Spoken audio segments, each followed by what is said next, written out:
아, 여기 우리 장모님도 계시고 오늘 우리 내가 참 좋아하는 우리 유순 집사님 또 동생분들도 오늘 처음 이렇게 오셔서 감사하고 아마 지금 URL로도 지금 들어와 계시고요. 인생 참 짧죠. 금세 갑니다. 엊그제 같은데 벌써 이렇게 나이가 먹었나 그런 생각 드시지 않으세요? 네. 이게 산다는 게 정말 인생 짧죠. 눈 깜빡할 사이에 금세 갑니다. 예, 가는 겁니다. 잘 살아야 돼요. 벌써 잘 살아야 합니다. 이렇게 나이가 먹었나 그런 생각 드시지 않으세요? 네. 이게 산다는 게 이게 지금 여기 이게 여기 들리네요. 계속 소리가 마이크가 가는 겁니다. 울려요. 네. 제가 지금 잘 살아야 돼요. 이게 유튜브가 지금 이쪽에 또 들리 안에서 지금 유튜브를 듣고 계시는 것 같은데. 네, 그래서 이게 산다는 게 이게 지금 여기 이게 여기 아니 여기 계속 지금 소리가 나 지금 소리가 마이크가 앰프에서 이게 내가 하는 얘기가 조금 늦게 오늘 두 번째 시간입니다. 여러분 잘 오셨습니다. 오늘 두 번째 시간은 동대문이 땅끝이다. 지난주에는 은퇴는 없다 그런 얘기를 했습니다. 은퇴라고 하는 말은 우리 기독교인들에게는 맞지 않는 말이다.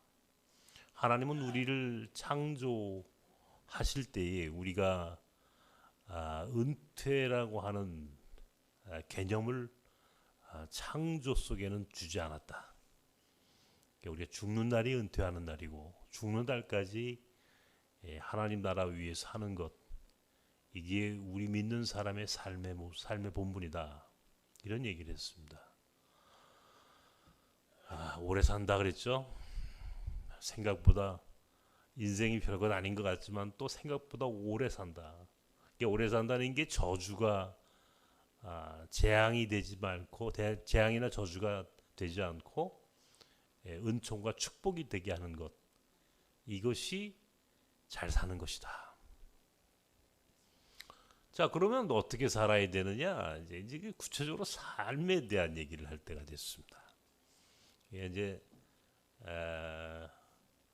오늘은 동대문이 땅끝이다 이렇게 이름을 줬어요. 이제 여러분이 동대문을 한번 가시게 됩니다. 우리가 마지막 그 수료하기 바로 전 주간에 우리 이 비전 스쿨을 하시는 모든 분들을 모시고 동대문에 우리 비전 센터가 있어요. 비전 센터가 있는데 동대문에 가면은 거기에 그 우리 비전 센터 들어가면 딱 그 벽에 현판이 하나 걸려 있습니다. 동대문이 땅끝이다. 사도행전 1장에 예수께서 우리 믿는 사람들을 향해서 성령이 너희에게 임하시면 너희가 권능을 받고 사마리아 온 유대와 예루살렘과 사마리아와 온 유대와 땅끝까지 이르내 증인이라. 내가 그걸 땅끝까지 내 증인이 되리라. 땅끝까지 내 증인이 되리라고 하는 말씀이 우리 믿는 사람들에게는 이제 소위 선교적 사명으로 주어져 있는 것이죠. 그때부터 시작해서 지금까지 한 2000여 년 동안 복음이 1885년 공식적으로 아펜젤러 언더우드가 딱 이 4월 6일 부활절날 아침에 인천 앞바다에 도착을 했습니다. 오늘 우리에게까지 복음이 들어오는 그 단초가 되었던 말씀이죠. 선교적 삶이 우리가 살아야 할 삶입니다. 선교적 삶. 이게 어떻게 살아야 하느냐라고 할 때 바로 선교적 삶이다. 근데 선교라고 하는 게 여태까지는 지난 2000년 동안의 이 기독교 역사는 사실은 선교의 역사인데 어떤 측면에서는 평신도들에게는 그런 기회가 거의 없었어요. 거의 대부분이 목회자들 혹은 선교사들에 의해서 복음의 전파가 이루어졌고 또 그런 측면에서는 평신도들에게는 사실 거의 선교적 삶이라고 하는 것이 사실은 그냥 구호에 그치는 이 정도였다는 것이죠. 자, 이제 그러나 이제 20세기 후반이 되고 21세기를 들어오면서 세상이 이제 바뀌었습니다. 세상이 바뀌어서 우리에게 특별히 평신도라 할지라도 얼마든지 하나님의 나라를 위해서 선교적 삶을 살 수 있는 기회가 주어졌다라고 하는 겁니다. 그런데 이제 그거를 우리가 좀 잘 이해하고 가면은 바로 선교적 삶으로 살 수 있는데 거의 대부분의 한국 교회가 특별히 평신도들은 지금 세상이 어떻게 바뀌고 있고 선교의 환경이 어떻게 변화되고 있는지 사실 잘 몰라요. 특별히 지금 코로나 팬데믹이 벌써 2020년부터 시작해가지고 올해까지 2년 반 정도가 이렇게 흘러오면서 지금 선교의 상황이 매우 바뀌었습니다. 지금 해외 나가 있는 선교사의 70%가 돌아왔어요. 굉장히 많은 선교사들이 돌아왔을 뿐더러 지금 현지에 나가 있는 선교사님들도 사실은 선교를 하기에는 지금 이 코로나 팬데믹이 녹록지 않은 상황입니다. 물론 이제 지금 많이 이제 누그러져 가고 있기 때문에 곧 뭐 코로나가 끝을 보겠죠. 그러면 이제 또 뭐 과거로 좀 돌아갈 가능성이 없지는 않겠지만 그럼에도 불구하고 선교의 상황이 완전히 과거로 돌아간다? 그건 쉽지 않을 거다. 자, 우리가 어쨌든 이 변화된 세상에서 어떻게 하나님의 나라 또 소위 선교적 삶을 살 것인가 하는 오늘 이 이야기를 여러분과 함께 해보려고 하는 겁니다.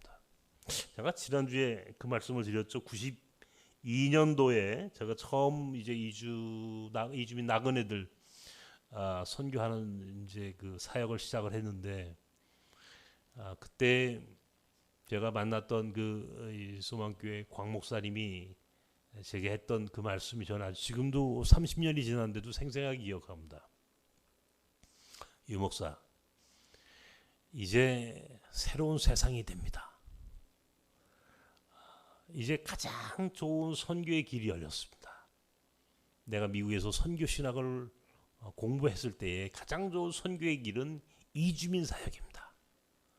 이주민들이 우리나라에 들어오기 시작합니다. 그러면서 저를 설득하셨던 그때 그 목사님의 그 어투를 저는 지금도 잊지 못해요. 야, 역시 이 세상의 변화를 감지하는 그 통찰력이 대단한 분이로구나라고 하는 것을 제가 알았고, 그리고 지금까지 30년 동안 제가 우리나라에 들어온 이주민 나그네들을 목회하는 그런 목회자의 삶을 살고 있습니다. 저는요, 이 30년 동안 이주민 목회만 해오면서 소위 선교란 무엇인가 생각을 하다가 선교는 나그네를 순례자 되게 하는 것이다 라고 하는 것을 깨달았어요. 나그네를 순례자 되게 하는 것이 선교다. 히브리서 11장에 보면은 우리는 본디 외국인이요 나그네였다 그런 말이 있습니다. 우리는 본디 외국인이요 나그네였다.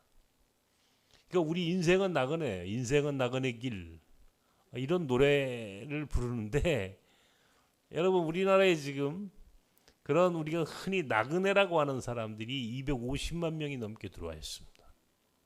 생각해 보십시오. 우리 인구가 지금 5천만 명이라고 본다면 250만 명이 넘는데, 그러면 우리 인구의 5%가 넘습니다. 5%. 100명 중에 5명이 외국인이에요. 어디를 가든지 이주민들을 만나고 어디를 가든지 우리가 외국인을 만날 수 있는 세상으로 완전히 바뀌었다. 언제 우리가 그렇게 외국인을 많이 만났습니까? 기억해 보십시오.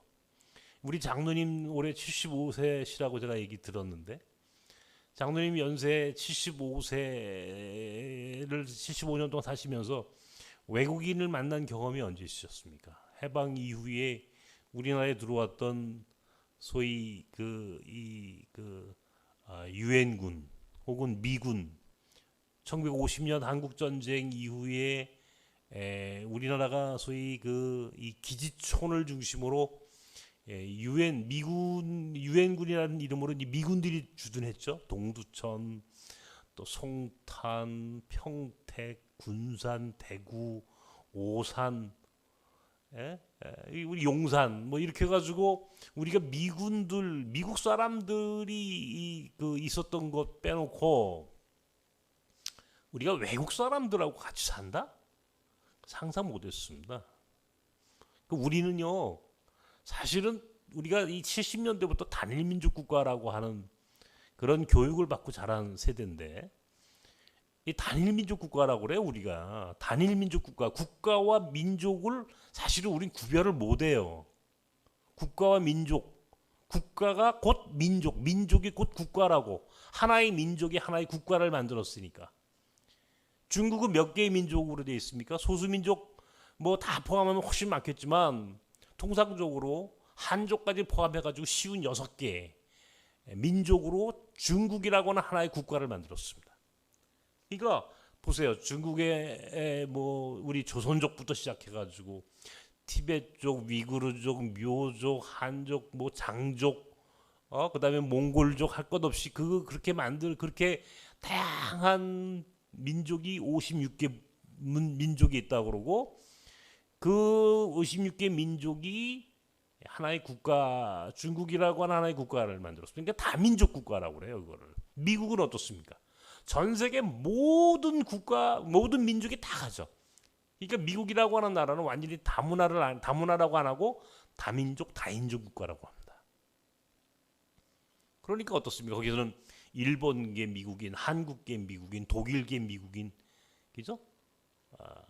중국계 미국인, 필리핀계 미국인, 뭐 이런 식으로 부르죠. 그러니까 우리도 이제 그렇게 될 날이 곧 오는 거예요. 우리가 이제 다문화 시대를 산다는데, 우리가 이제 다문화로 넘어 다민족 사회로 지금 살고 있습니다. 그 선교라고 하는 게, 자, 그렇게 들어와 있는 사람들을 우리는 나그네라고 부르는데, 나그네는 사실은 목적지가 없는 거예요. 목적이 없는 거예요. 근데 성경에서는 우리가 믿는 사람들은 나그네가 더 이상 나그네라고 부르지 않고 그 사람들을 순례자라고 부른단 말이에요. 목적이 있잖아요. 본향이 있잖아요. 갈 곳이 있는 나그네들을 순례자라고 부른다고. 그러니까 선교란 나그네를 순례자 되게 하는 것이다. 우리나라에 들어온 이주민 나그네들을 하나님 나라라고 하는 본향을 알게 함으로 목적이 있는 나그네로 그들의 삶의 방향을 바꿔주는, 이것이 선교라고 한다면, 우리는 지금 250만이 넘는 이주민들이 우리나라에 들어와 있는데 이 사람들에게 복음을 가르쳐서 하나님 나라가 어디에 있는지, 그리고 그들이 가야 할 본향이 어딘지를 가르쳐주는 것, 이것이 바로 선교다, 이런 얘기예요. 그렇지 않겠습니까? 그런데 과거에는 선교는 목회자나 선교사들만 했는데 다 나가야 되잖아요. 전부 다 해외로 나가가지고 그 나라 음식 먹고 그 나라 말 배우고 비자 있어야 되고. 근데 이제는 세상이 바뀌었단 말이에요. 이제 저희 여러분들 여기 지금 보시는, 여기 지금 와 계시고 오늘 이 강의에 참여하는 분들이 보시는 여기가 지금 몽골 학교입니다. 내가 이제 몽골 학교를 만든 지 1999년도에 몽골 학교 8명의 몽골 아이들 데리고 몽골 학교를 시작했어요. 8명 데리고. 근데 이제 지금은 거의 300여 명에 육박하는, 한때는 300명이 넘었어요. 요즘 코로나 때문에 좀 줄었지만 그런 학교가 되었습니다. 이게 내가 몽골이라고 하는 국가의 전문가예요. 내가. 예? 또 2001년도에 몽골 문화원도 만들어서 내가 또 몽골 문화원의 원장으로 지금 있고, 이게 몽골과 깊은 관계가 있습니다. 이게 몽골을 저는 아주 좋아했어요. 사실은 몽골이라고 하는 국가를 제가 이제 몽골 학교를 어떻게 세웠는지 맨 마지막 날 얘기를 할 텐데, 몽골이라고 하는 국가를 어디 있는지 잘 모르면서 제가 칭기스칸의 전기를 읽으면서 칭기스칸이라는 사람이 얼마나 위대한 사람인지, 야, 몽골이라는 나라 한번 가봐야지 그런 생각을 했는데, 뜻밖에다가 몽골 선교를 하는 사람이 됐어요. 1년에 한 번씩, 적어도 1년에 한 번씩, 두 번씩은 몽골을 가요. 지금 코로나 때문에 2년째 몽골을 못 갔어. 올해도 못 갈 것 같아요. 지금 이런 상황이면. 근데 초창기에 몽골을 갈 때 제가 장로님, 목사님들, 뭐 권사님들 많이 모시고 가거든요. 갈 때마다 우리 이제 뉴라이프 선교회를 하시면 여러분들 저하고 이제 몽골을 또 한 번씩 가십니다. 저랑 몽골 가야 행복해요. 재밌어요. 근데 이제 가면은 몽골이, 울란바토르가 수도인데 울란바토르에서 5분만 나가면 다 초원이에요. 멋있어, 기가 막히죠. 끝없는 지평선에 그냥 파란 그냥 그 초원이, 그 위에 양과 염소와 말과 낙타가 그냥 쫙 논일고, 그 경치부터 시작해가지고 그 몽골 사람들이 눈이 좋아요. 5.0이라고 그래요. 5.0. 끝없는 지평선에 끝없는 그 파란색의 그 초원을 바라보고 사니까 눈이 나빠질 까닭이 없는 게, 우리처럼 이 좁고 컴퓨터 맨날 들여다보고 이렇게 살지 않으니까 그 사람들은 눈이 좋죠. 어쨌든 초원에 나가면 이제 같이 가신 목사님, 장로님들이 이제 말을 이제 실컷 말을 한번 태워드리거든요. 뭐 1시간이고 2시간이고 타시고 싶은 만큼 타시라고. 근데 말 타기 전에 양을 잡습니다. 이 양고기가 이게 아주 좋은, 사람에게 참 좋은 또 음식이라고 그러고, 또 가신 분들이 또 양고기 한번 먹어야지 그런 생각을 해요. 양고기를 잡으면 그 몽골 사람들이 먹는 양고기 그 조리 방법이 따로 있어요. 이 자갈을 미리 달궈가지고 이만한 찜통에다가 자갈을 넣고, 그 위에 이제 고기를 넣고 또 자갈을 넣고 달궈진 자갈, 그리고 안에서 장작을 떼는, 이게 몽골에서 가장 유명한 음식입니다. 이게 가면은 이제 양을 잡고 그렇게 음식을 하는 시간까지 한 서너 시간 정도 이제 요리를 해야 되니까 그 안에 이제 말을 또 타서 충분히 이제 배가 고프세요. 그러면 이제 초원에서 양고기를 탁 깔아놓고 드시라 그러면 얼마나 양고기를 잘 드시는지. 한 번 가는데 우리 교단의 세계선교부 총무님이, 유 목사 이게 양고기 맛있는데 양고기 좀 주세요 그러는 거예요. 근데 나는요 양고기 못 먹어요. 제가 양고기 냄새도, 이게 참 이상한 거예요. 이게 처음부터 냄새에 민감하고 제가 아주 음식 식성이 아주 나빠요. 토종이에요. 제가 한국 음식밖에 안 먹어요. 그 양고기를 먹으라고 말이에요. 막 부르는 거예요. 나는 한 30m쯤 떨어져서 혼자 컵라면 먹습니다. 예? 근데 선교사가 되려면 몇 가지를 잘해야 되잖아요. 비자가 있어야 되고, 비자. 몽골 비자 까다로워요. 몽골이 돈이 없는 나라니까 그런지 가난한 나라인데도 비자가 있어요. 비자가 있어야죠. 그 나라 말을 할 줄 알아야 되는데, 제가 몽골 말을, 내가 몽골 사역을 벌써 지금 이렇게 오래 했는데도 몽골 말을 한마디도 못합니다.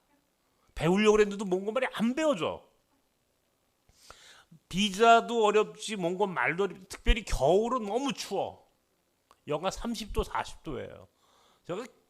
제가 다 견뎌도 추운 거를 못 견디는 사람이에요. 그러니까 추위 때문에 못 가. 이제는 뭐 눈이 안 보이잖아요. 제가 시력을 다 잃었으니까. 눈 안 보이는 선교사 보셨습니까? 응? 눈도 안 보이죠. 근데 가장 치명적인 건 음식을 못 먹는 거예요. 이 선교사는 음식을 잘 먹어야 되거든요. 선교사 식성이라는 게 있어요. 선교사 식성. 무슨 음식이든 먹어야 돼. 선교지의 음식을. 근데 저는 무슨 음식이든 못 먹어. 특별히 양고기는 뭐 죽었다 깨나도 못 먹는 거예요. 양고기를 막 갖다 주는 거예요. 세계선교부 총무님이. 아이, 나 양고기 안 먹는다고. 난 그거 냄새 나서 못 먹는다고. 그랬더니 그 총무님이 뭐라고 하냐면, 유 목사, 이거 양고기 못 먹으면, 이런 거 이거 못 먹으면 선교사 못 해요 그러더라고. 그래서 제가 그랬어요. 저 선교사 안 합니다. 선교사 안 합니다. 그랬더니 이 양반이 자기가 세계 선교부 총무고 전 세계 이 선교지 저 남미 선교사를 하셨거든요. 전 세계 선교지를 다 돌아다니는 양반이니까 자기가 이제 선교지에서 음식 먹은 얘기를 해주는 거야. 밥을 이게 양고기를 먹으면서 대만을 한번 갔대요. 대만을 가니까 우리 이제 그 한국 선교사님 한 분이 이제 한국에서 이제 우리 세계 선교부 총무님이 오셨다고. 총무님 오셨다고 이제 하니까 그 대만의 고산족의 추장이 말이죠. 저 서울에서 귀한 손님 오셨으니까 오늘 저녁 때 자기네 집에서 음식 대접을 하겠다고 그러더래. 그러니까 선교사님, 그러니까 총무님, 오늘 저 고산족의 추장이 오늘 총무님 오셨다고 음식 대접하는데 무슨 음식이든 다 드셔야 됩니다 그러더래. 제가 뭐 세계 선교부 총무인데 전 세계 다 가서 모든 음식을 다 먹어봤는데 무슨 뭐 선교사 식성이라는 걸 내가 아는데 다 먹는다 걱정하지 말라고. 딱 이제 산에 올라갔는데 그날 저녁 때 딱 나온 음식이 원숭이를 한 마리씩 삶아서 갖다 주대. 원숭이를.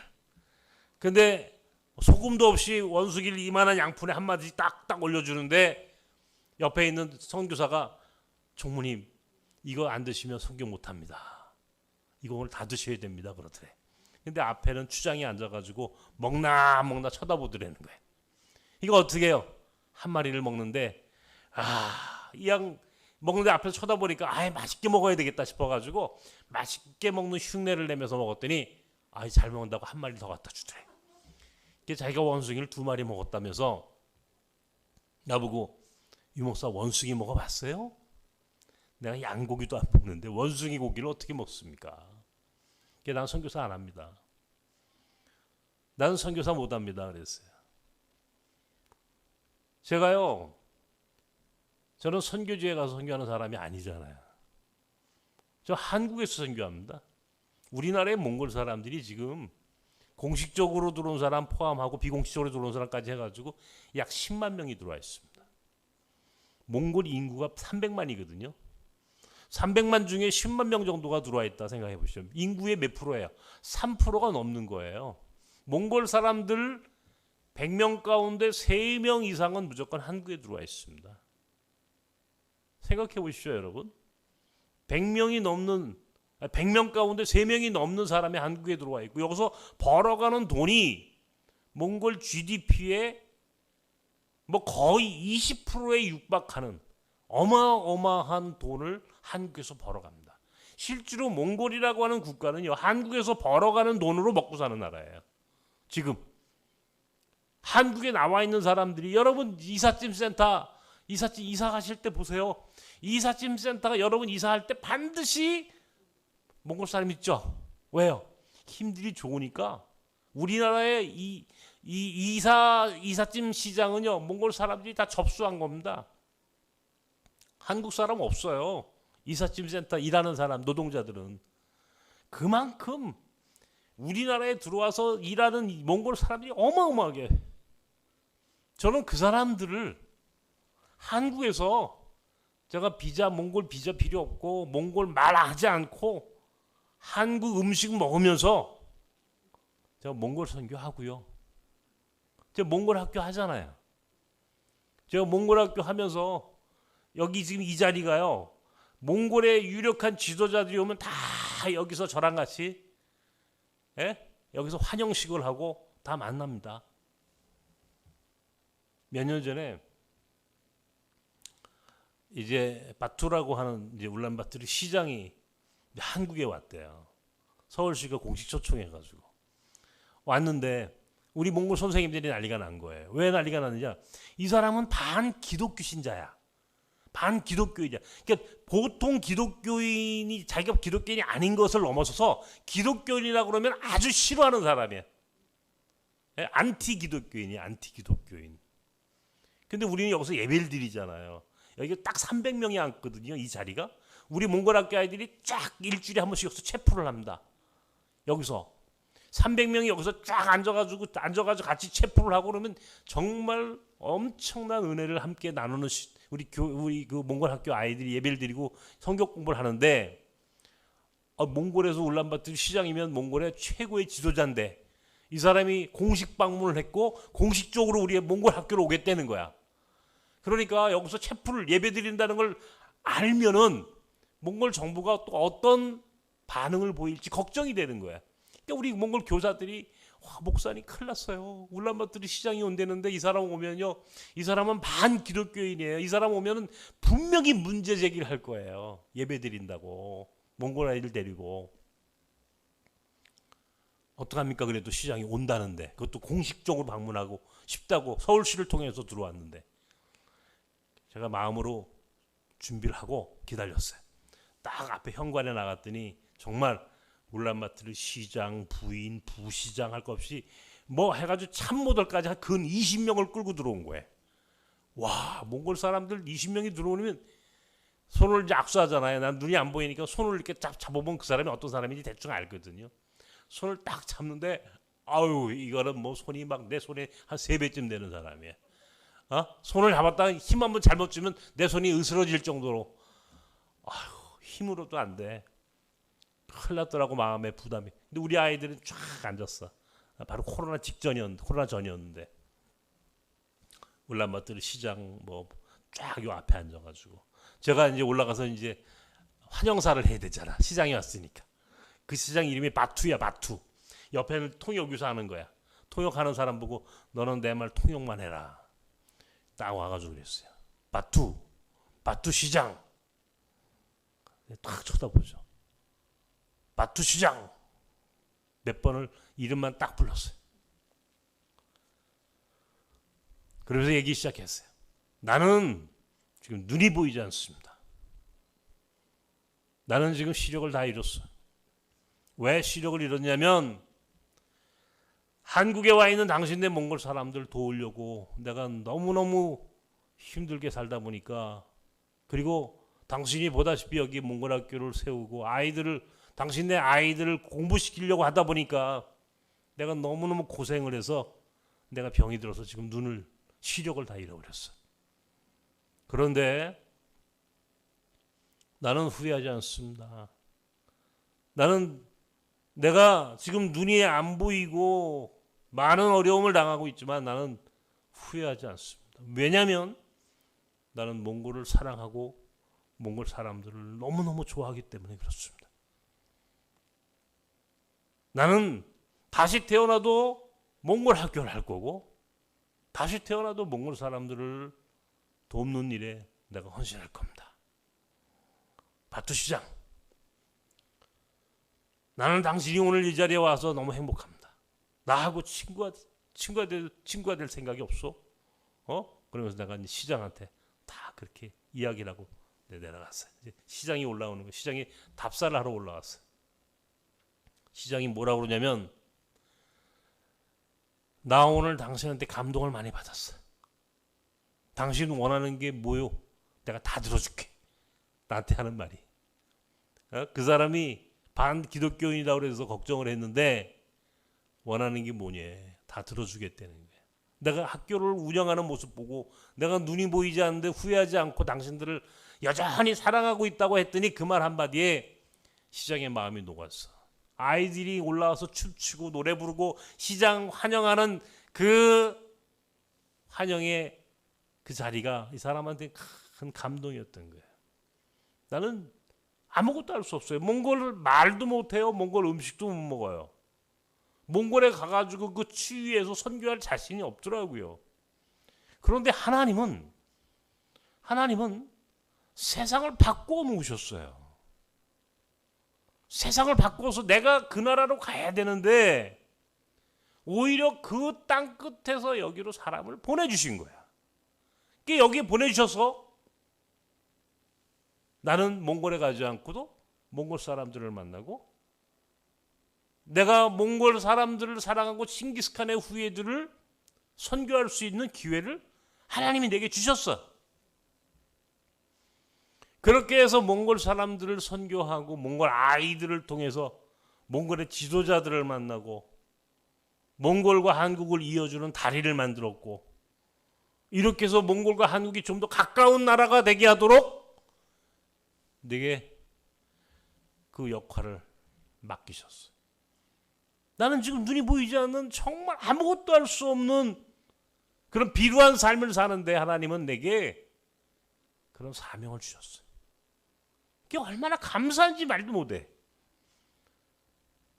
나 같은 사람도 우리나라에 들어와 있는 250만 명의 이주민들을 30년 동안 목회하고 선교할 수 있도록 나에게 하나님께서 그런 은총을 베푸셨는데, 내가 30년 동안 이주민 목회를 하면서 야, 이거는 목회자만 하는 게 아니야. 아니, 목회자보다 평신도가 더 잘할 수 있어. 이 사역은 이주민들, 나그네들을 돕고 선교하는 일은 평신도들이 할 수 있는 일이야. 평신도들이야말로 이주민 사회에서, 다문화 사회에서 이주민들을 선교하는데 최고로 최적화된 사람들이 나는 평신도들이라고 확신하게 됐어요. 그래서 10년 전에 뉴라이프 선교회를 만든 거예요. 이거를 내가 혼자 하다 보니까 아니야, 이거는 나만 할 수 있는 일이 아니고 평신도들을 이 사역의 현장으로, 그 평신도들을 다문화 이주민 사역의 현장으로 이끌어낼 수만 있다면 250만 명을 넘어 이제는 앞으로 500만 명, 장기적으로는 1000만 명까지 들어올 거라고 그래요. 지금 우리나라에 이주민들이. 여러분, 지금보다 훨씬 더 많이 들어올 수밖에 없는 이유를 아세요? 저출산, 초고령 사회이기 때문에 그래요. 우리 지금 아이 안 낳아. 결혼도 안 해, 아이도 안 낳아. 한 명도 안 낳잖아. 0.8명이야 지금 낳는 게. 젊은 부부가 결혼해가지고 낳는 숫자가 0.1명을 안 낳는다고, 아이를. 그러니까 65세 이상 인구는 점점 늘어나서 이제 초고령 사회로 앞으로 2025년, 앞으로 3년 내지 4년 후면은요, 우리 사회에서 노인들이, 65세 이상의 노인들이 차지하는 비중이 어마어마하게 늘어난다. 중간에 일할 사람이 없어, 우리 사회가. 소위 경제활동 인구라고 그러는데, 노동할 수 있는, 일해가지고 우리 사회가 지속 가능한 사회가 되어야 하는데, 우리가 그렇게 하기에는 이미 우리가 세상이 너무 많이 바뀐 거예요. 저출산에, 초고령에, 대한민국이 앞으로 어디로 가야 할지 모르는 심각한 인구 절벽의 위기 속에 처해 있는데, 이 문제를 해결할 수 있는 유일한 대안은 외부에서 들어오는 거야. 그래서 다문화를 넘어 다민족 사회로 빨리 바뀌어야 되는 거야. 그렇게 하려면 지금 250만 명도 안 돼. 500만 명, 1000만 명이 들어와서 여기서 함께 살아야 되는 거야. 그 사람들이 여기 들어와가지고 외국인 노동자로 일하고, 결혼하지 못하는 한국 남자들하고 결혼해서 결혼 이주, 다문화 가정을 만들어줘야 되고, 우리나라 대학이요, 고등학교 졸업생보다 대학교 정원이 더 많아. 대학교가요, 벚꽃 피는 순서대로 문을 닫게 돼 있습니다. 우리나라가. 저 남쪽에서부터 벚꽃 피는 순서대로 문을 닫아. 학생이 없기 때문에. 어떻게 돼? 유학생이 들어와야 돼. 유학생 받아야 돼. 여러분, 이런 세상으로 급속하게 바뀌어가고 있는 거예요.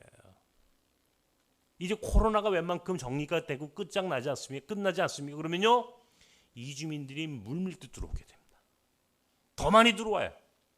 250만, 300, 400, 500 이렇게 늘어나는 이주민들이 왜 하나님이 지금 대한민국의 마지막 때에 이 엄청난 이주민 나그네들을 보내실까?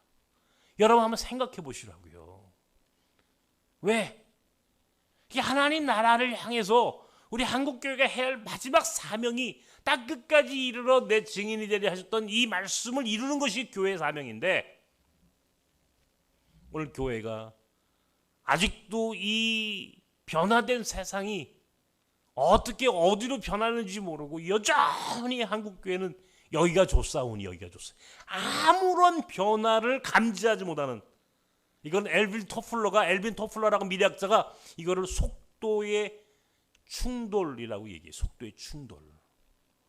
고속도로에서 100km로 달려야 되는데 한국교회는 한 10km로 달리는 거야. 그러니까 들이받는 거야. 이게 세상이 지금 교회를 막 들이받죠 지금, 그죠?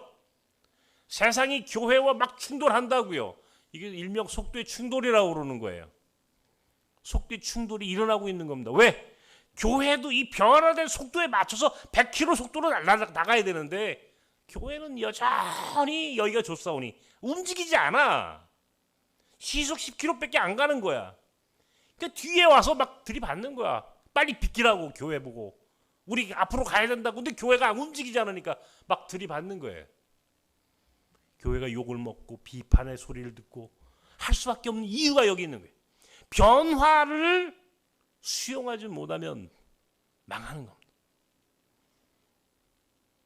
하나님 나라를 향한 선교적 삶이라고 하는 것이 우리 교회의 존재 목적이야. 교회의 존재 목적은 선교하는 거야. 하나님의 나라를 위하여 사는 거야. 그런데 교회가 하나님의 나라를 위해 사는 게 아니야. 교회는 자기들만을 위한 성을 쌓고 있어.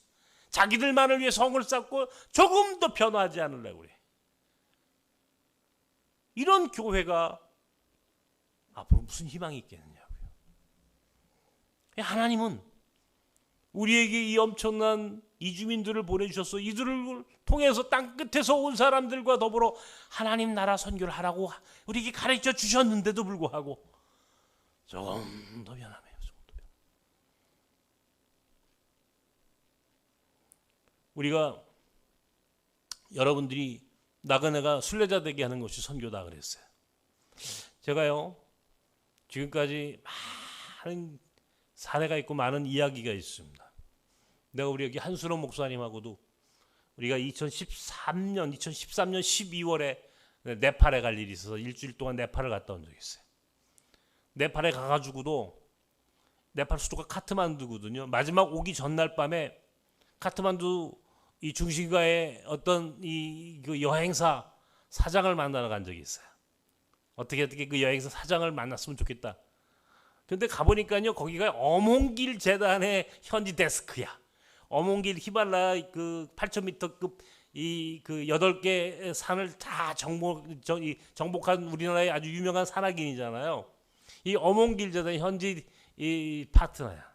그리고 이 사람은 우리 한국 사람들 비즈니스 하는 사람들은 물론이고 대사관이고 대한항공이고 전부 다 이 여행사 사장하고 다 연결. 이 사람이 사실은 그 모든 것들을 코디네이트 해주는 사람. 현지에서 딱 가서 앉았는데 한국말을 유창하게 하는 거예요. 이 사람이 네팔 사람인데. 제가요 어떻게 한국말을 이렇게 한국말을 이렇게 유창하게 하느냐 근데 물어봤어요. 그랬더니 이 사람이 뭐라 그러냐면 한국에서 일하고 돌아온 노동자 출신이에요. 한국에서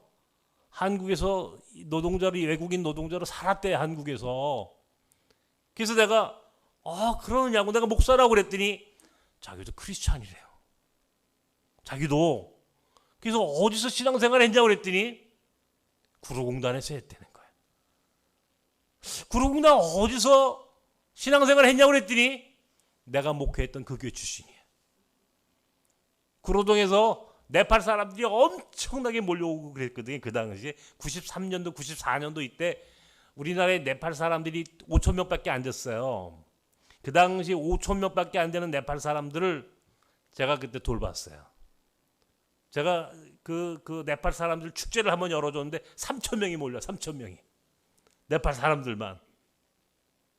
얼마나 그 사람들하고 가깝게 지냈는지 지금은 우리 교회에 뭐 다양한 국적의 외국인들이 모여요. 몽골, 인도, 이란, 중국, 필리핀, 이란, 베트남 이런 이제 국가들 이제 그 사람들이 모이는데 그 당시에는 제가 구로동에 있을 때는 거기에 네팔 사람들이 굉장히 많이 모였어요. 그 교회 출신인 거야. 그러니까 그 사람들 기억이 나는지 목사님 그 교회 지하에서 이빨 치료도 해주고 닭고기도 튀겨주고 그런 맞다고. 자기가 거기서 한국 사람들이 외국인 나그네들을 돌보는 모습 속에 감격을 했고, 그래서 신앙생활을 하기 시작했고 예수 믿고, 자기가 이제 네팔에 돌아가면 나도 이제 돈 벌면 우리 마을에 내 고향에다가 병원도 짓고 학교도 짓고 다리도 놔주고 이런 좋은 일을 좀 하면 살아야 되겠다. 그렇게 하고 결단하고 돌아와서 지금 비즈니스를 잘하고 있다면서 자기도 한국에서 배운 그 한국 교회의 모습 속에서 감동을 받고 크리스찬이 되었노라고 내게 그런 고백을 하더라고요. 제가 얼마나 큰 위로가 됐는지 말도 못해.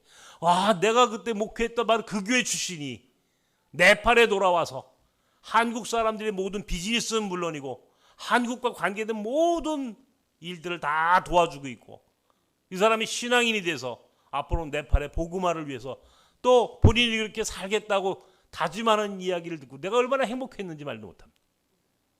그런 일들이 실제로 일어나는 거예요. 제가 지난주에 터키의 우리 호자트라고 하는 선교사 이야기를 해드렸어요. 호자트라고 하는 선교사는 페르시아 사람입니다. 이란 사람이 이란. 여러분, 이란이라고 하는 나라가 성경에 이란이 페르시아가 배경이 된 성경이 어디예요? 에스더서. 기억나시죠? 다니엘서. 예? 예, 성경에 나오는 그 에스더서의 아하수에로 왕과 에스더의 이야기, 죽으면 죽으리라, 수산성, 이게 지금의 이란이에요. 페르시아 제국에 있었던 일이라고. 과거에 바로 그 이란 사람들이 한국에 들어옵니다. 이란이라는 나라가 한때는요 전 세계에서 굉장히 강력한 제국을 이루었던 나라입니다. 그러다가 1979년도에 호메이니가 무슬림 혁명을 통해서 이란을 완전히 이 근본주의 무슬림 국가로 완전히 바뀌었죠. 그 전까지 이란은 미국과 아주 좋은 관계였어요. 팔레비 국왕이 있을 때는. 그런데 팔레비가 이제 쫓겨나고 이슬람 무슬림 혁명이 이제 일어나면서 미국과 이란은 적대적 국가가 돼요. 79년도부터 지금까지니까 43년 동안 이란은 석유를 캐도 석유를 팔아먹질 못하는 거예요. 전 세계에서 가장 많은 석유를 가지고 있는 나라가 이란인데, 석유를 캐서 밥 먹고 살고 석유를 캐서 부를 이루던 나라인데 석유를 캐봐야 미국이 석유 수출을 막아 못 팔게 해버리는 거예요. 이란에서 석유 수입을 해오면 전부 다 제재를 해버리는 미국이.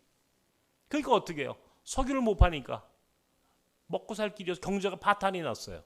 이 사람들이 흘러 저 이란 사람이 한국까지 와가지고 성수동까지 온 거예요. 성수공단에서 인쇄 공장에서 일을 했다고. 우리 호자트라고 하는 페르시아 사람이. 이 사람이요, 내가 강변역에서 목회할 때인데 강변역 지하실에 와가지고 한글 공부하러 왔어요. 네?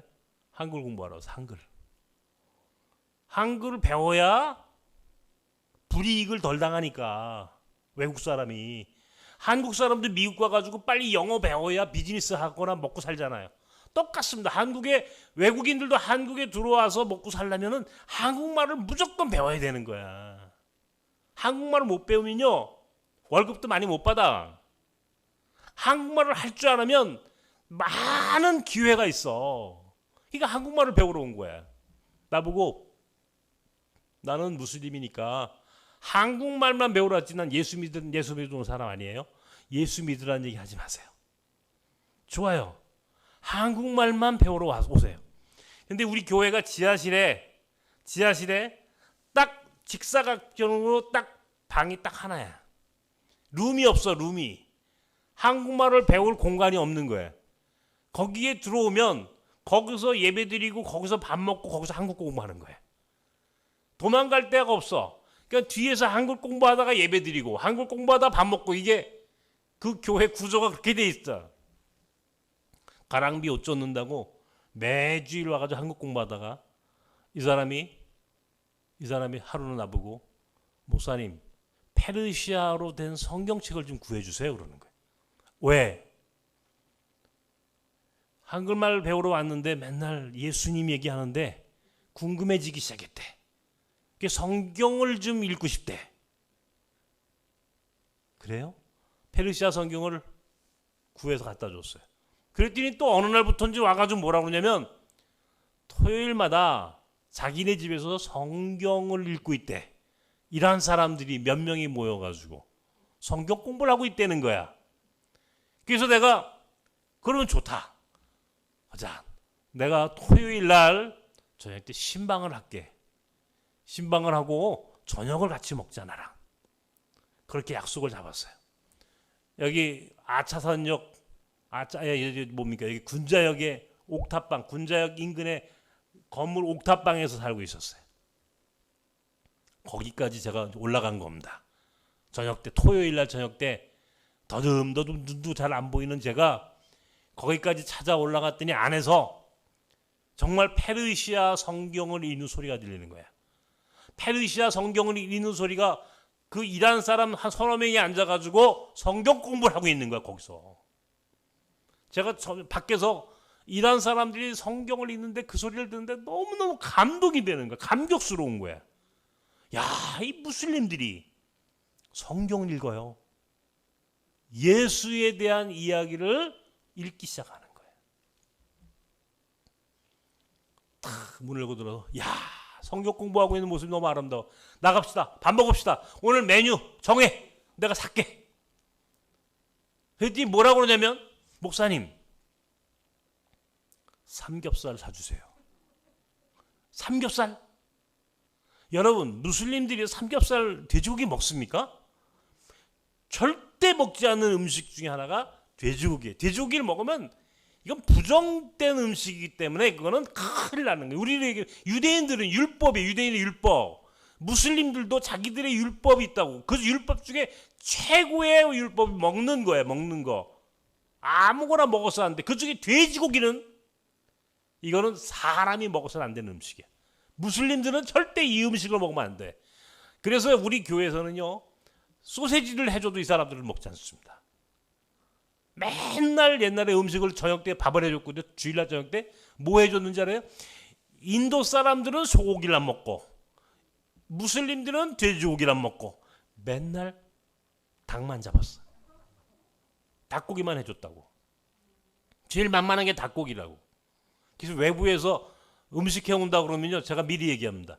돼지고기 안 되고 소고기 안 되고 닭고기. 에? 딱 정해가지고 음식은 돼지고기, 닭고기만 해오는 걸로 알고 있었어. 그런데 그런 무슬림들이 나보고 삼겹살을 사달래. 이 이야기는요. 본인들 스스로 나는 무슬림이 아닙니다 라고 하는 얘기를 하고 싶은 거야. 나한테. 사인을 주는 거야. 사인을. 종교적으로 자기는 이미 무슬림의 이 교리로부터 벗어났다. 자유했다. 나는 이제 무슬림 아니에요. 이 이야기를 나에게 간접적으로 해주는 거예요. 음식 얘기를 통해서. 가서 삼겹살을 탁. 아유 얼마나 많이 먹는 이 맛있는 삼겹살을 여태까지 안 먹어봤다고. 목사님 더 먹어도 안 돼? 또 먹어. 그날 엄청나게 삼겹살을 잘 먹는 모습을 보면서 야 이제 그게 바로 복음화 되기 시작한 거야. 복음화의 상징이 뭐냐? 돼지고기 먹은 거야. 그때부터 완전히 바뀌었어요. 우리나라는 난민지위를 주지 않거든요. 난민. 근데 처음으로 우리가 난민지위 신청을 해가지고요. 종교 난민지위를 얻었어요. 2004년도 12월 달에 우리나라 제1호 종교 난민입니다. 기독교인이 되었다는 거예요. 기독교인이 되었다는 거예요. 그 기독교인이 되는데 이 난민 심사를 받는데도 얼마나 웃기는지 5번의 인터뷰를 하는데 딱 질문하잖아. 사람들이 앉아가지고 난민 딱 앉혀놓고 너 정말 기독교인 맞아? 어떻게 확인해요? 찬송가 부르게 하고 주기도문 외우게 하고 사도신경 외우게 하고 성경 질문하고 따박따박 다 대답하니까 거기 있는 사람 중에 한 사람이 교회 다니는 사람이 있었던 모양이야. 당신은 진짜 예수 믿는 사람이라고 그러더래.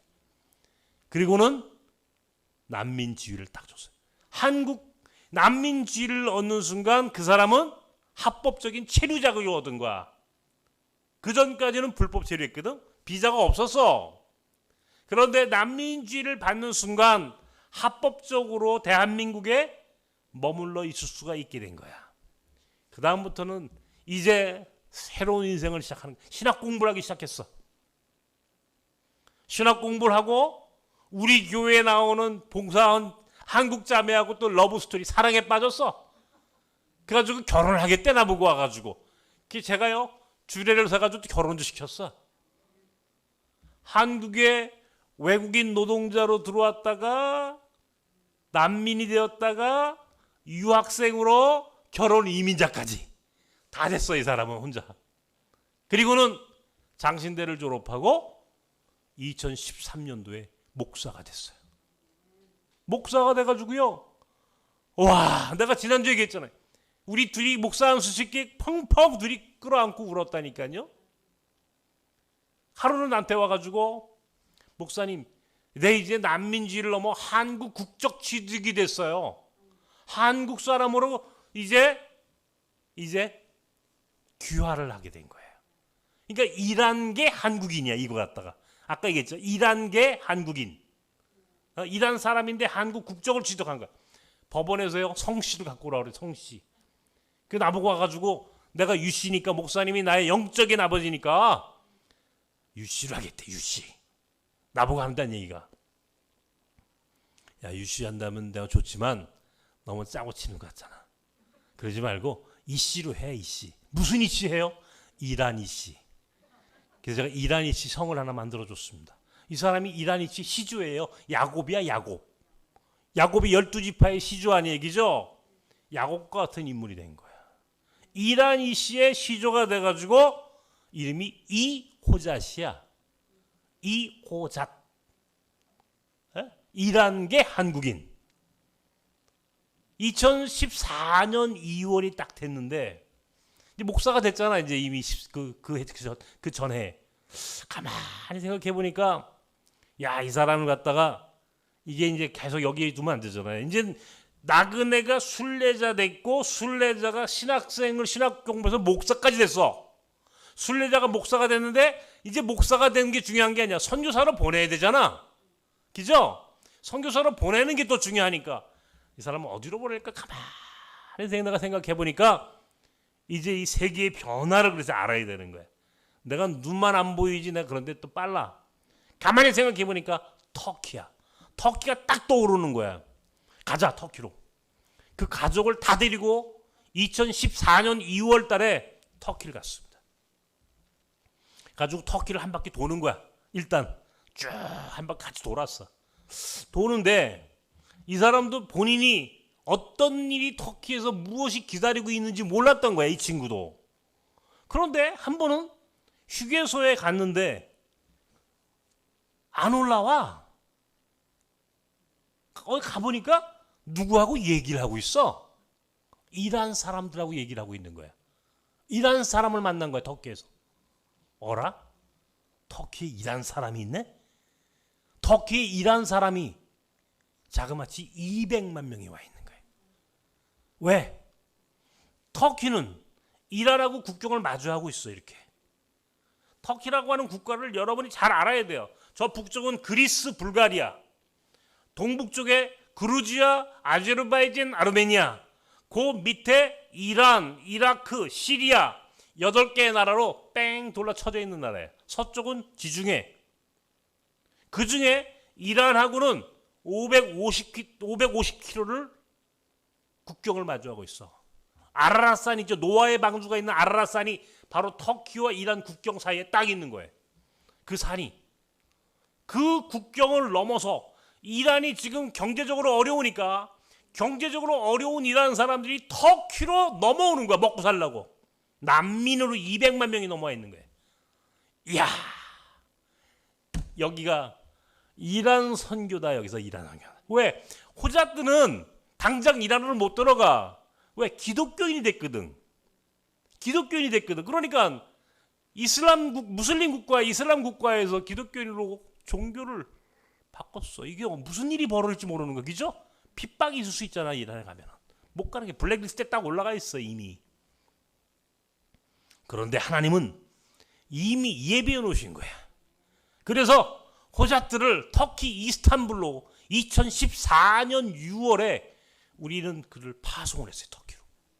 그 가족을 전부 다 보냈어. 그리고 지금 몇 년이 지난 겁니까? 6년, 7년, 8년이 됐습니다. 햇수로 8년이 지났어요. 어떤 일이 벌어졌느냐? 상상할 수 없는 일이 벌어지기 시작했어. 터키 땅에서 페르시아, 이란 사람들이 바로 그 페르시아 난민들이, 페르시아에서 이란에서 온 난민들이 이스탄불에 있는 바로 나섬 페르시안 교회, 이스탄불에 있는 나섬 페르시안 교회에 찾아오기 시작하는 거예요. 한 번은요, 내가 지금도 잊을 수가 없어요. 내가 2014년도 파송을 했지만 실제로 사역을 시작한 것은 2015년도예요. 1년 그 다음에 2015년 우리도 똑같이 4월 6일 날 나선 페르시안 교회를 세웠어. 한국의 1885년도 4월 6일 날 부활절 아침에 아펜젤러와 언더우드가 우리 인천에 들어온 것처럼 터키에도 2015년 4월 6일 그날도 부활절이야. 2015년 4월 6일 날 나선 페르시안 교회가 시작이 됐다고. 그리고 나가지고 제가 교회를 갔어요. 혼자. 그때 내가 마침 갔는데 몸살이 엄청나게 걸려가지고 감기 몸살로 무지한 고생할 텐데 이 조그맣게 이제 가정집을 예배당으로 꾸며가지고 예배 갔더니 목사님 두 사람이 세례를 받겠다고 왔어요. 세례 받겠다고 결단했어요. 세례 주셔야 돼. 나는 몸이 아파가지고 뭐 세례금 오고 정신이 하나도 없는데 세례를 주는데요. 여러분 제가 군목 출신입니다.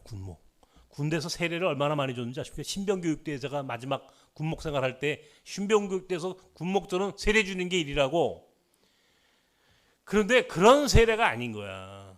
딱 무릎을 꿇고 앉았는데 일한 친구가 진동을 하는 거야. 정말로 몸이 움직이고 벌벌벌 떠는 거야. 벌벌 떠는데 나도 같이 떨리는 거야. 세례를 주려고 손을 머리에 얹혔는데 정신이 하나도 없는 거야 내가. 에? 그 세례 받는 자의 그 모습 속에서 내가 먼저 은혜를 받은 거야. 나도 눈물이 나고 그 사람도 울고 그냥 세례를 받다가 그냥 그 자리에 성령이 임재하는 걸 느꼈어. 그렇게 세례를 주기 시작을 하고 지금까지 200여 명이 넘는 사람들이 세례를 받았어요. 무슬림들이 단 한 명도 세례받기 어렵다는 게 무슬림 선교입니다. 그런데 우리 호잣은 내가 지난주에도 우리가 지금 이스탄불 말고 에시키셰르라고 하는 곳에서 또 다른 예배 공동체가 만들어져 있는데 지금 호잣이 지금 그곳을 아마 갔다 왔을 거예요. 아마 어저께나 오늘쯤 올 거야. 갔는데 15명을 세례 줬다고 그러더라고. 그날 지난주에도 이번 주니까 이번 주 월요일 날인가? 월요일 날 밤에 화요일 날 우리 성경 공부에 같이 참여를 하는데 호잣이 목사님 어저께 1시까지 12시 반 1시까지 세례를 줬어요. 15명이 세례를 받았어요. 가는 데마다 막 세례 받는 사람들이 늘어나고 정말 초대교회의 복음이 막 그냥 불이 일어나듯 전파되듯이 막 늘어나기. 성경에 여러분 하나님의 나라는 누룩과 같다 그러니 누룩과 같다. 예수께서 하신 말씀이에요. 하나님의 나라는 누룩과 같다. 누룩이 번져가듯이 쫙 번져가는 거야. 에? 여기서 나비 효과처럼 여기서 작은 나비 하나가 저 태평양 어에서는 그게 태풍이 되듯이 우리는 여기서 작은 사랑의 실천, 작은 선교적 삶을 살았는데 그냥 한글만 배우겠다고 와가지고 한글 가르쳐 준 것밖에 없잖아. 그죠? 한글 배우러 온 사람한테 한글 가르쳐 주고 성경 필요하다고 해서 성경 사준 것밖에 없다고. 그런데 하나님은 그런 사람을 바꿔놓으시더니 나그네가 순례자 되게 하시더니 이 순례자 된 사람을 신학생으로 목사로 선교사로 터키 땅에 보내가지고 지금 21세기 지난 2000년 이슬람 선교의 역사에 이런 선교적 결과가 있었느냐고. 나는 이게요, 지난 2000년 무슬림 선교의 역사에서 나는 이건 거의 찾아볼 수 없는 엄청난 기적 같은 일들이 벌어지고 있다고 난 확신하는 사람이에요. 이런 일들이 지금 터키 땅에서 나아가서 그냥 전 세계로 그 복음이 전 유럽으로 난민들을 통해서 쫙, 그리고 그 복음이요 지금 이란으로도 역으로 들어갑니다. 역으로 이란, 터키까지 들어온 사람들이, 터키까지 온 사람들이 3개월 비자가 무비자거든요. 이란 사람들은 같은 이슬람 형제 국가니까 무비자로 터키에 왔다가 그 교회에서 신앙생활하고 세례받고 이 사람들이 다시 이란으로 돌아가는 거야. 이란으로 복음이 역수출되는 거야. 또 이란으로 복음이 들어가고 있어요. 지금 제가 지난번에 수련회 갔는데 그 1년에 한 번씩 수련회 가거든요. 이번 기수도 우리 뉴라이프 비전스쿨 21기를 하신 여러분들도 오는 9월 10일부터 9월 8일부터인가 우리가 터키로 우리가 단기 선교, 우리 비전 트립을 갈 겁니다. 여러분 꼭 참여하세요. 내가 갔을 때 그때도 어떤 일이 벌어졌냐면 같이 거기에 참여했던 분 중에 한 분이 나보고 그러는 거예요. 목사님, 목사님 이란으로 오세요. 나보고 이란으로 오세요. 이란, 우리가 이란에 거기에 캠프 만들겠습니다. 교회, 지금 우리 이란에서 우리가 교회 만들어서 우리끼리 거기서 비밀 예배 드리고 있으니까 목사님 오세요. 이란에 오셔가지고 거기에 학교도 세워주시고 이란에 있는 기독교인들 위로도 해주시고, 목사님, 우리가 목사님 이란에 오시면 목사님 대환영. 제가요 이란에도 갈 일이 있습니다. 여러분 같이 갑시다. 예? 같이 가서, 아니 이런 일들이 지금 일어나고 있는 이 현실을 여러분이 이걸 아셔야 돼요. 그래서 이번 비전 트립을 지금 터키로 정했어요. 그래서 제가 이 에시키쉐이르라고 하는데도 여러분 모시고 갈 거고, 그 터키에서 한 3일 정도 집회를 할 거고요. 3일 정도 집회하고 가신 분들, 거기가 또 터키가 바울의 땅 아니야, 성지 아니야, 성지. 갔으니까 이왕 간 거 성지순례까지 같이 해서 선교와 또 성지순례와 이 모든 것들을 다 그냥 원샷에 할 수 있도록 제가 여러분들 모시고 지금 터키 가려고, 다 참여하십시오 여러분들. 그런데 자 보세요, 우리가 그 사람이 그렇게 쓰임받을 줄 누가 알았느냐고요. 하나님이 보내셨어. 터키에서, 이란에서 한국으로. 이란이 그렇게 어려울 줄 누가 알았겠느냐고요. 1974년도에 이란은 테헤란 아시안 게임을 합니다. 우리는 1986년에 서울 아시안 게임을 했다고. 우리보다 12년 전에 이란은 아시안 게임을 할 만큼 잘 사는 나라야. 아시안 게임 아무 데서 하는 게 아니잖아. 잘 사는 나라가 하는 건데, 이란은 그렇게 잘 살던 나라가 하루아침에 망가지고 그 나라에서 호자트라고 하는 사람을 한국에 보내고, 그 사람이 우리 안에서 한글 공부를 하다가 예수 믿게 되고 성경 공부를 하게 되고 난민과 신학생으로 목사로 이제는 선교사로, 그 가정이 완전히 하나님이 그 가정을 통해서 지금 이 페르시아 선교, 이란 사람들을 중심으로 한 페르시아 선교의 새로운 역사를 쓰고 계시는, 이게요, 이게 내가 오늘 지금 여러분께 이야기하지만 여러분들이 그 현장을 보시면요 정말 감동입니다. 감동. 깜짝 놀랄 일들이 지금 전 세계에서 일어나고 있어요. 이거를 역파송이라고 그래요. 역파송. 이 역파송의 이야기는 여기만 있는 게 아니에요. 인도, 베트남, 몽골, 중앙아시아에 있는 우즈베키스탄, 지금 5나라의 우리 나섬에서는 역파송으로 선교사를 보냈어요. 다 현지인들이죠. 물론 비자도 필요 없어요. 왜? 자기 나라로 돌아갔으니까. 호자들은 비자가 있어야 돼. 그런데 재밌는 거는 터키가 또 한국 사람을 너무너무 좋아해. 같은 형제 국가라고 그럽니다. 여러분, 터키는 전 세계에서 같은 민족이라고 생각하는 국가가 한국이야. 터키 사람들은 여기 같은 돌골족 투르크 민족이거든요. 우리 몽골 반점이 있는, 엉덩이에 몽골 반점이 있는 나라 중에 하나가 터키 사람들입니다. 이 터키 사람들이 한국 사람을 좋아하고, 그래서 한국 사람들한테는 굉장히 문이 열려 있어요. 패스포트 한국 여권만 가지고 있으면 터키 사람들은 대환영, 웰컴. 근데 한 번은 이 사람이 대사관에 갔대. 비자를 받고 이제 비자 갱신하러 갔대. 호자트가 갔는데 딱 여권을 보여주니까 여권을 보면 한국인데 얼굴은 페르시아야. 어? 얼굴은 페르시아고 얼굴은 이란 사람인데 패스포트는 한국 사람이야. 이게 기가 막힌 거 아니에요? 이란 사람들하고 언어 소통이 한국 사람이 언제 페르시아어를 배웁니까 우리가? 그죠?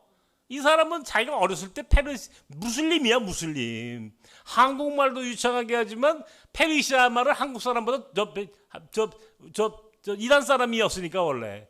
그러니까 전혀 의사소통에 문제가 없고 복음을 전하는데 아무런 거기다가 한국 비자까지 가지고 있으니까 한국 패스포트가 전 세계에서 가장 파워가 있는 여권이 전 세계에서 한국 여권이 세계에서 두 번째인가 그렇죠. 한국 여권이. 미국 사람들은 아랍의 저 중동 지방에 잘 못 들어갑니다. 왜? 이게 미국이 지금 안 좋으니까 관계가 그죠? 근데 한국 패스포트, 한국 여권으로는요 전 세계가 어디든 다 들어갑니다. 북한 빼놓고. 그만큼 전 세계에서 한국 여권이 가지고 있는 파워가 이게 우리 대한민국 잘 사는 겁니다. 예? 여러분 이게 이게 복 받은 나라야. 여권을 들고 한번 나가보면 알아요. 와, 한국 여권은 전 세계에서 가장 파워가 있는 여권이에요. 근데 그 파워가 있는 한국 여권을 들고 터키를 갔어. 근데 이 사람은 원래는 페르시아 이란 사람이야. 그러니까 뭐 날개를 단 거지. 선교란 이렇게 하는 거예요. 새로운 선교의 전략이에요. 완전히 새로운 세상이 되었어. 코로나가 되었는데도요. 우리 선교사들은 돌아오지 않는 선교사들 아니에요. 자기 나라로 돌아갔으니까. 한국 선교사들이 다 철수한 데를 우리 나섬의 역파수 선교사들이 다 관리하고 그거를 지금 직접 목회하는 마지막 선교지에 남은 자 그루터기 선교사로 사역을 하고 있는 거예요. 난 너무너무 감사한 거야. 나처럼 눈도 안 보이고 참 어렵게 여기까지 온 사람이 어떻게 하나님이 우리 나섬을 통해서 전 세계에 이 어마어마한 마지막 때의 이 어마어마한 선교의 열매를 맺도록 축복해 주셨는지 생각하면 그냥 감격스러운 것밖에 없어요. 이런 일들을 나는 이제 우리 뉴 라이프 선교회 회원들과 함께 이 사역을 해야 되겠다라고 생각하는 거예요. 내가 지난주에도 얘기했지만 여러분 전 세계에서 한 달 지금 저 제주도 한 달 살기 뭐 이런 거 한다고 하는데 내가 얼마 전에 보니까 베트남에서 한 달 살기 또 뭐 몽골에서 한 달 살기 뭐 이런 프로그램이 있어. 젊은 사람들 많이 가잖아요. 그러려면요 사실은 그 정보도 다 그 뭐 젊은 사람들은 뭐 쉽게 얻을 수 있지 모르지만 나이 드신 분들이 이게 여행이라고 하는 게 아무리 무슨 이게 로망이라고 하더라도 은퇴할 때쯤 되면 은퇴하고 나서 뭐 하고 싶어요? 그러면 네, 여행하는 거예요. 아휴, 여행 몇 번만 가보십시오. 어? 그리고 여행이라고 하는 게 어디 그룹 여행으로 가서 깃발 쫓아다니고 뭐야라 그러면 거기 가고 아무것도 본 것도 저 여러분 기억도 안 나요. 가가지고 사진 찍고 왔는데 이게 도대체 어디서 찍은 사진인지도 모르고 온다고. 별것도 아니야. 그러고 또 돌아와가지고 돈만 쓰고 와. 이게 여행이 아니란 말이에요. 이게 진짜 여행을 내가 가르쳐 드리는 거야. 진짜 여행. 내가 얘기했잖아요. 몽골에서 3개월 살게 하자. 몽골에서 6, 7, 8. 몽골은 최고입니다. 얼마나 좋은지. 한국은 막 날씨가 더워가지고 막 그냥 푹푹 찌는데 몽골은 시원하다 못해 밤중엔 추워. 베트남은요 12월, 1월, 2월이 최고야. 한국의 겨울은 베트남에서는 반팔 반바지 입고 왔다 갔다 해도 돼. 터키는 3, 4, 5 짱이야 짱. 그렇게 날씨가 좋을 수가 없어. 인도는 90, 11 한국에서 살 시간이 없어. 그죠? 1년 365일 여러분 그렇게 전 세계에 하나님의 나라를 향해서 선교하고 있는 현지에 있는 역파송 선교사들과 거기 게스트하우스 다 만들어놨어. 내가 얘기했죠. 50만 원이면 생활할 수 있도록 만들어놨다고. 최소한의 비용으로 가장 행복한 선교적 삶을 살 수 있도록 길을 만들어놨어. 길을. 근데 그 길은 우리 뉴 라이프 선교회에 주신 하나님의 축복이야. 이거를 활용할 수 있어야 되는데 아직도 이거 몰라. 이게 이제 아직도 뉴 라이프 선교 비전 스쿨 하라고 해도 아휴 바빠서 못해요. 뭐 교회에서 많은 뭐 역할이 맡아져 가지고 교회 일이 바빠서 못하고 무슨 일이 있어서 못하고 계속 핑계를 대는 분들이 많아. 그냥 안타까워. 야, 주어졌을 때 기회가 왔을 때 붙잡아야 되는데. 응? 동대문 얘기 한번 할까요?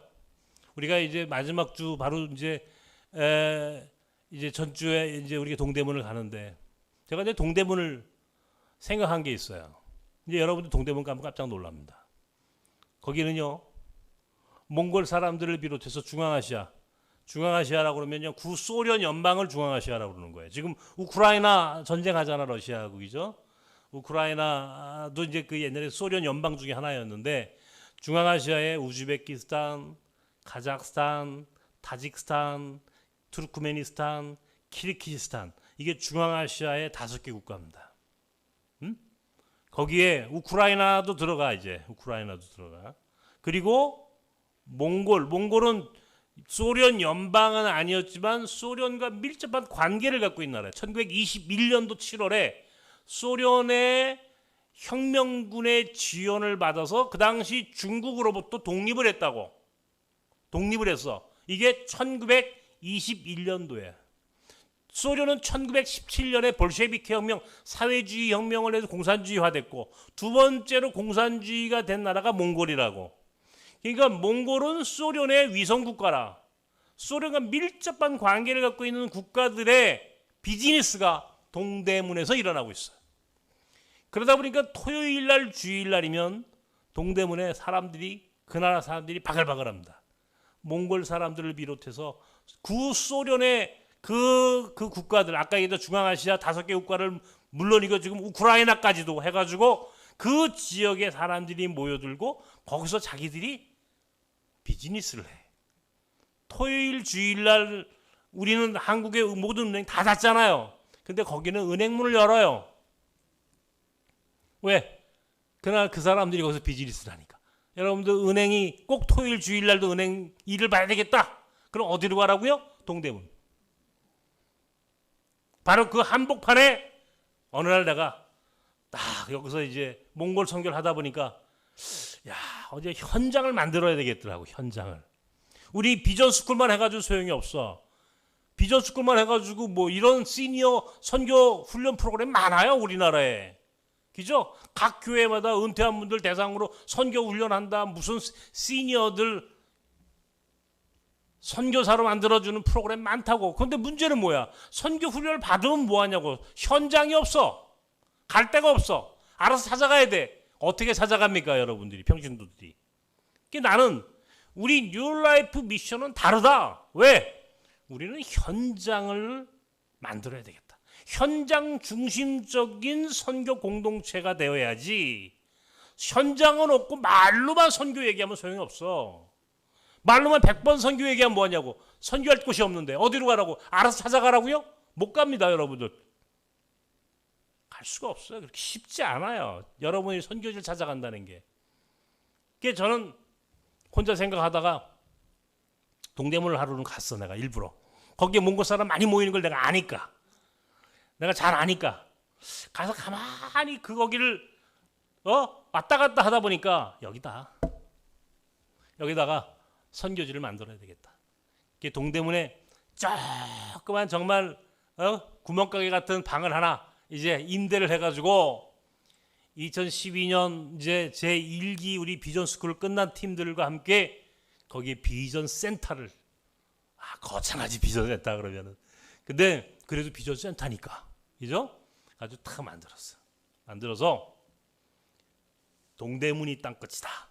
현판을 딱 갖다 붙이고 거기서 첫 예배를 드렸어요.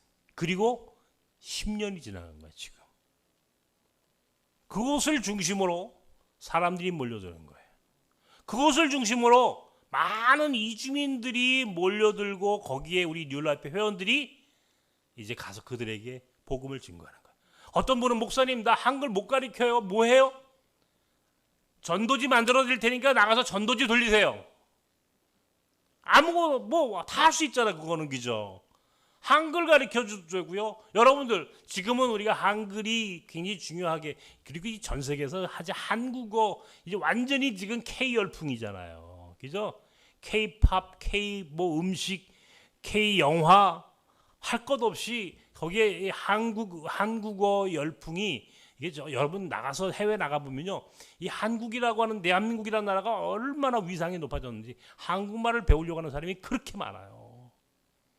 아, 한국어 하나만 가르쳐도 이게 선교가 되는구나라고 하는 거를 깨닫게 된다고. 그냥 가가지고 동대문에 찾아오는 사람들 아니면 우리 한 목사님이 다양한 우리 나섬의 이주민들을 비롯해서 이주민들과 여러분과 1대1로 연결을 해줘. 1대1로 멘토처럼 연결해가지고 직접 외국인들과 더불어 만나고 할 수 있으면 한글도 가르치고 어떤 경우에는 그들을 위해서 기도해주고 복음도 전하고 세상에 한 번도 만나볼 수 없는 사람들을 이어준다고 우리 한 목사님이 여기 우리 담당 목사님이 다 외국인들과 여러분들이 원하면 다 이어줘 연결해 준다고. 그러면 여러분들은 그냥 그 사람들하고 어떤 경우에는 요새 줌으로도 가르쳐요. 그죠? 직접 동대문에 와가지고도 가르칠 수 있어요. 얼마든지 그렇게 해서 동대문에 비전센터를 만들었어요. 동대문 역사문화공원역 5번 출구 65세가 넘으면요 전철도 공짜야. 그죠?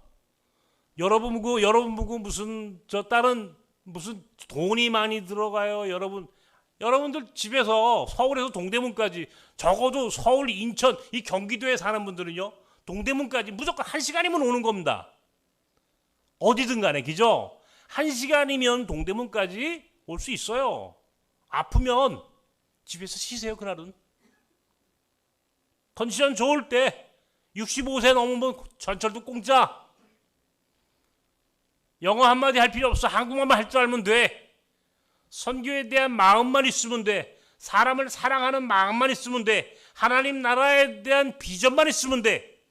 그런 분들이 동대문에 와서 땅끝에서 온 사람들과 만나고 그 사람들과 더불어 하나님의 나라를 이야기할 수 있다면 이게 바로 선교적 삶이고 이것이 바로 하나님 나라 선교지. 뭐가 선교예요? 그리고 그 중에 어떤 사람은 목사님 내가 동대문에 사역만 하는 게 아니라 이제는 땅끝까지 내가 직접 역파송 선교사들이 있는 곳에 가고 싶어요. 아까 말씀드렸던 3개월씩 딱 비자 3개월 무비자거든요. 그죠? 터키도 3개월 무비자. 몽골은 3개월 비자가 있어야 됩니다. 비자 못 오면 3개월짜리 주니까. 베트남 또 중앙아시아 인도 터키 무비자야. 한국 사람들 비자 인도도 비자 필요하지만 뭐 그렇게 어렵지 않아. 3개월은 비자 줘 그냥 무조건. 에? 그러면 가가지고 3개월 있기 어려우면 한 달만 있을 때 한 달씩만 돌아. 나머지는 한국에서 동대문에 선교 사역. 돈도 많이 들지 않아. 건강 핑계댈 필요 없어요. 그리고 하나님 나라 사역을 위해서 죽는 날까지 일할 수 있고 선교할 수 있는 기회가 열려져 있어. 근데 왜 안 해? 다 되는데 할 수 있잖아요. 그죠? 동대문이 땅끝이다라고 하는 이야기의 의미를 여러분이 아셔야 된다는 거예요. 동대문이 땅끝이라고 하는 게 무슨 말을 의미하는지 저는 우리 나섬교회 교인들은 물론이고 우리 뉴라이프 선교회에 참여하는 여러분들이 죽는 날까지 그렇게 하나님 나라를 위해서 일하다가 딱 3일만 앓고 하나님 나라 가자고요. 그죠? 예. 우리가 죽는 날까지 하나님 나라 위해서 일하다가 모세처럼 마지막 하나님이 번쩍 데리고 올라가시도록, 그래서 감사함을 오늘 아침에도 오면서 우리 집사람은 그런 얘기를 했습니다. 차 타고 오면서 우리 집사람한테 야, 인생 정말 짧고 허무한 거야. 아무것도 아닌데 사람들이 권력을 누리는 사람들 보세요. 정치하는 사람들. 아무것도 아닌 건불 10년입니다. 10년간은 권력 보셨습니까, 여러분? 우리나라에서 10년간은 권력 없어요. 독재하기 전까지는 안 되는 겁니다. 이제 5년짜리 권력이야. 아무것도 아닙니다. 경제, 돈. IMF 이전에 있던 재벌 그룹 중에 절반 이상이 사라졌어요, 여러분. 그렇게 돈 많다고 하는 사람들 어느 날 알고 보면은, 예? 그거 별거 아니라는 걸 본인들이 제일 잘합니다. 죽을 때 돈 가져가요? 스티브 잡스가 애플을 만들어서 그렇게 어마어마한 돈을 벌었는데 그가 죽을 때 돈 가져갑니까? 삼성의 이건희 회장이 돈 가져가요? 못 가져갑니다. 아무것도 아닙니다. 아무것도 아닙니다. 돈, 권력, 명예, 거창스러운 거예요. 남는 거는요, 이 세상을 살면서 남는 거는 사실은 별게 없습니다. 역사적으로 가장 부귀영화를 누렸던 권력자가 누군지 아십니까? 솔로몬 왕이에요. 솔로몬. 솔로몬이야말로 최고의 부귀영화를 누렸던 왕입니다. 그죠? 근데 그 솔로몬이 뭐라고 얘기합니까? 마지막에 헛되고 헛되며 헛되고 헛되니 모든 것이 다 헛되도다. 자그마치 헛되단 말을 5번이나 합니다. 5번이나. 헛되다, 의미 없다, 그런 말이에요. meaningless. 헛되다, 의미 없다.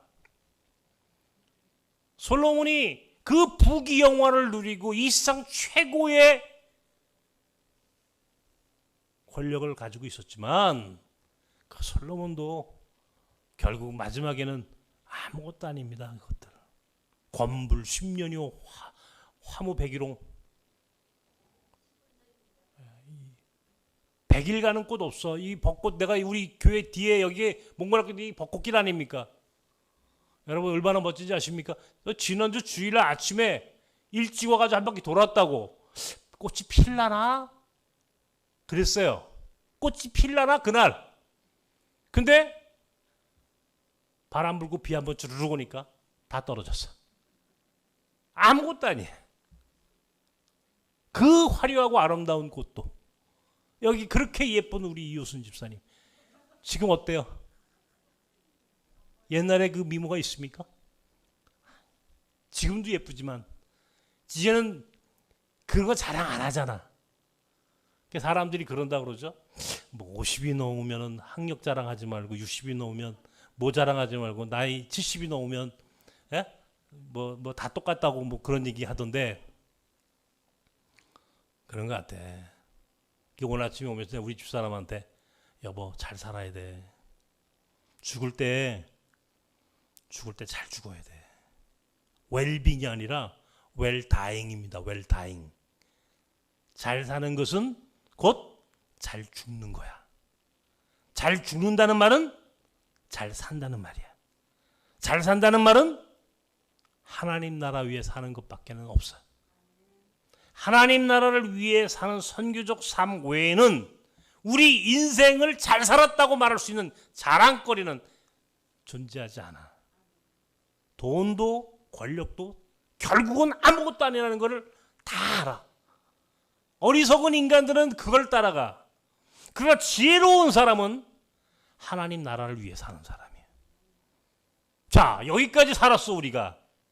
이제 이 나이까지 살았다고. 작지 않은 인생을 살았다고. 그러면 아직도 권력이고 아직도 돈이고 아직도 세상의 것을 따라갑니까?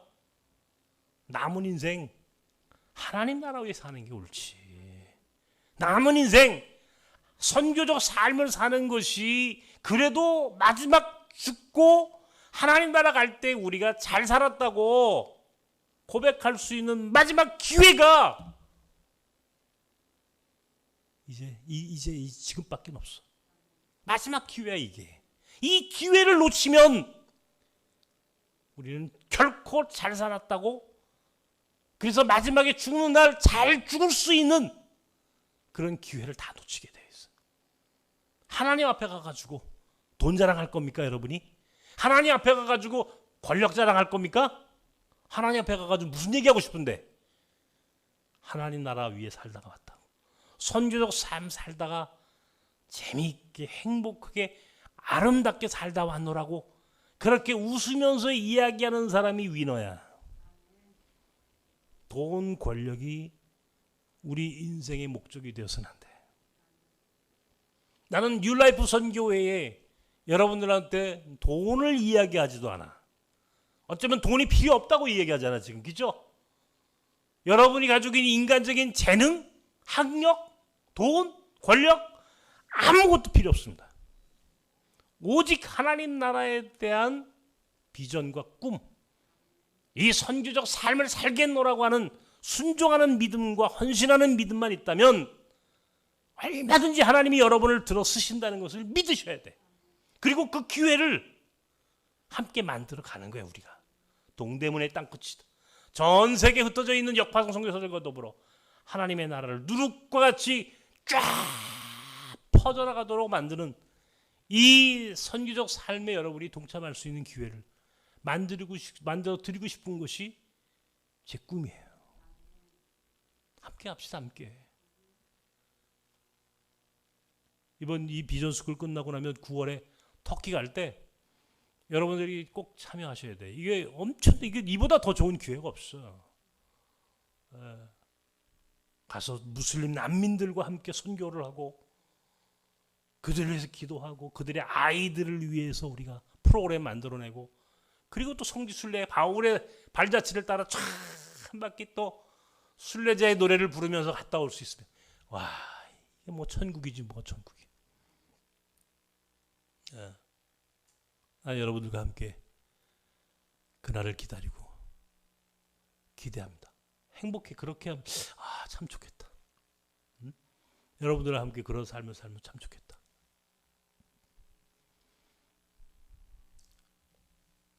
동대문이 땅끝이다. 따라하십시오. 동대문이, 다시 한번 동대문이 땅끝이다. 동대문이 땅끝이에요. 땅끝에서 사람들이 여기 왔으면, 땅끝 사람들이 왔으면 여기가 땅끝이야. 땅끝 저기라고 생각하는 건 착각이야. 그건 고정관념이야. 땅끝은 여기. 여기 몽골 애들 봐요. 여러분 몽골 애들 이렇게 많은 애들 지금 오늘 보셨죠 지금, 그죠? 예? 조금 이따 밥 먹고 이제 여러분 나가 보십시오. 얘들이 몽골 애들이에요? 나한테 물어요. 다 몽골에 100%. 한국 애들 하나도 없어. 다 100% 몽골 애들이야. 이제 베트남 학교 시작할 거야. 베트남 학교. 베트남 학교에도 멘토로 참여하십시오. 멘토로. 베트남 가정을 다 여러분 한 가정씩 입양해 줄 거야. 그런 일에 동참하면 이 얼마나 행복한 삶을 살 수 있느냐. 기도합시다. 하나님 아버지, 오늘은 두 번째 날 동대문이 땅끝이라고 하는 주제로 이 땅에 하나님이 보내신 땅끝 사람들의 그들을 섬기고 선교하는 이야기를 함께 나누었습니다. 오늘 우리에게 주신 이 선교적 기회를 놓치지 않고 죽는 날까지 하나님의 나라를 위하여 선교적 삶을 살아가는 소중한 나섬의, 그리고 우리 뉴 라이프의 회원들이 되도록 하나님이 축복하여 주시옵소서. 예수님의 이름으로 기도함나이다.